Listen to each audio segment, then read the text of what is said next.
அனைவருக்கும் வணக்கம். நம்ம பண்ணையில் இப்போ ஒரு 3 மாடு கறவையில் இருக்குது. அடுத்தடுத்து சினை பருவத்துக்கு வர்றதுனால காளை மாடு குட்டை காளை நம்ம வாங்குவோன்னு ஒரு ஐடியாவில் மேலூர் சந்தைக்கு போய் ஒரு விலை நிலவரம் எப்படி இருக்குது என்னன்னு பார்க்குறக்கான்னு போயிருந்தோம். இந்த காளை நம்மளுக்கு பிடிச்சிருந்துச்சு. ஆனால் அது வேறு அவங்க வாங்கி பிடிச்சி கட்டிட்டாங்க. உயரம் கம்மியாக இருந்தாலும் அது நல்ல ஃபோர்ஸாக நல்ல திமில் அமைப்போட நல்ல அளவான உயரத்தில் இருந்துச்சு.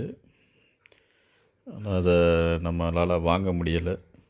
பார்த்துட்டு வந்துட்டோம். இது ஒரு குட்டை பசு ஒன்று இருந்துச்சு. கன்று சைஸில் வீடியோவில் பார்க்குறதுக்கு பெருசாக இருக்கும். மற்ற மாடுகளோடு பார்க்குறப்ப தெரியும். ஒரு 2.5 அடி 2.25 அடி தான் இருக்கும். மடி இருந்துச்சு. மடியோடு இருந்துச்சு. கண்டை பிரிச்சுட்டு விற்றாங்களா இல்லை சினையாக இருக்கா அப்படின்றது தெரில. இதை ஒருத்தர் வேற ஒருத்தர் வாங்கியிருந்தார். அவர் ஆளை பார்த்தோம். 13,500 வாங்கினேன்னு சொல்லியிருந்தார்.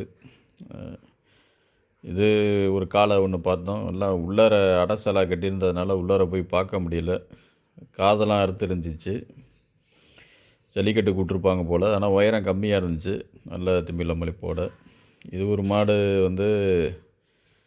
குட்டம் பசு தான். நல்லா கும்பாக இருந்துச்சு. கொஞ்சம் வயசாகி போய் அந்த கறிக்கடிக்கு போகிற மாடோடு இருந்துச்சு. மாடு வயசில் ரொம்ப அழகாக இருந்திருக்கும். இதெல்லாம் வாங்கணும்னு நம்ம ஒரு ஆர்வம் இருந்துச்சு. ஆனால் வாங்கி கட்டிட்டாங்க. இது ஒரு குட்டை காளை ஒன்று இப்போ தான் வளர்ந்து வந்துக்கிட்டு இருக்குது.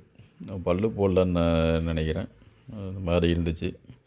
மாதிரி குட்டை ரகங்களில் மேலூர் சந்தையில் சும்மா ஒரு ஐடியாவுக்கு கிடச்சனா வாங்குவோம் அப்படின்னு சொல்லி போயிருந்தோம். ஆனால் இன்றைக்கி எதுவும் வாங்க முடியலை. தொடர்ந்து விலை நிலவரம் என்ன இருக்குதுன்னு பார்க்குறதுக்காண்டி நம்ம காளை வாங்குறதுக்காண்டி போயிருந்தோம். ஆனால் இந்த வாரம் எதுவும் அமையலை.